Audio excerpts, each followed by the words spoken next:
Hello hello hello বন্ধুরা, তো good morning. সবাই কেমন আছো? আশা করি ভালো আছো। তো দেখো, আমি সকালবেলায় ঘুম থেকে উঠেই চলে এসেছি আমাদের গাগনাপুর হাই স্কুল মাঠে, বয়েজের। তো সেদিন আমার বাবানের সকালে স্কুল ছুটি ছিল। ও বলছে মাম্মা আমিও যাব, তো চলো, ওকে নিয়ে চলে এলাম। তো দেখো, ও তো প্রথম দিন মাঠে এসে পাগলের মতন দৌড়তে শুরু করেছে। যখন যেদিকে পাচ্ছে দৌড়াচ্ছে, মাঝখানে যাচ্ছে, একবার সাইডে যাচ্ছে। দেখো তো, আনন্দে উল্লাসে একদম ভরে উঠেছে। তো যাই হোক, ও বাড়িতে একদম একা হয়ে যায়, মানে একা, খেলার লোক নেই কোনো, সারাদিন ফোন, খেলনা নিয়ে আর কত খেলবে। তো ওকেও তো একটু মানে মাঠে নিয়ে আসা দরকার। দেখো, জাস্ট আমি শুধু নিয়ে এসেছি, আর বাদবাকি সব ও নিজেই করে নিচ্ছে, তো আমার আর কিছু বলা লাগেনি। তারপর দেখো, ওখানকে সব মানে আঙ্কেলদের দেখা দেখি, দেখো ও নিজে নিজেই সব কিছু করছে। তো ভীষণ ভালো লাগে। আর ও একদম ভয়ও পায় না, লজ্জা শরম কোনো কিছুই নেই। তো তারপর দেখো, আমি বাড়ি আসার পথে একটা বিশাল সাপের দেখা পেলাম। তো ছেলেকে পড়তে দিতে গেছিলাম ওই বাড়িতে।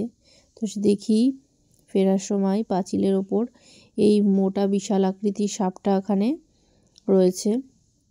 তো তারপর কি করব ভাবলাম। তো নাড়াও নয় চড়াও নয়, অনেকক্ষণ একইভাবে একই জায়গায় স্থির হয়েছিল। তারপর একটু নাড়াচাড়া দেওয়াতে বোধহয় ও রোদ পোয়াতে এসেছিলো। দেখো, ভীষণ বড় আর মোটা সেই। তো তারপর আস্তে আস্তে দেখলাম বাগানের দিকে চলে গেল। তো যতক্ষণ ছিল সাপটা, আমি বেশ অনেকক্ষণই ওখানে দাঁড়িয়ে দাঁড়িয়ে দেখছিলাম। তো এটা এমনি নর্মাল সাপ, তবে আমাদের এই বাগানেই বিভিন্ন রকমের বিষাক্ত চার পাওয়ালা সাপ, তারপরে কালাস, সব রকমের মানে বিষধর বিষাক্ত সাপগুলো এখানে কিন্তু আছে। দেখো, ওই যে যাচ্ছে, ওই যে একটু একটু করে চলে যাচ্ছে বাগানের ভিতরে। তো এটা বিপজ্জনক সাপ ছিল না মনে হয়। তো যতদূর জানি এটা বোধহয় দাঁড়ার সাপই হবে।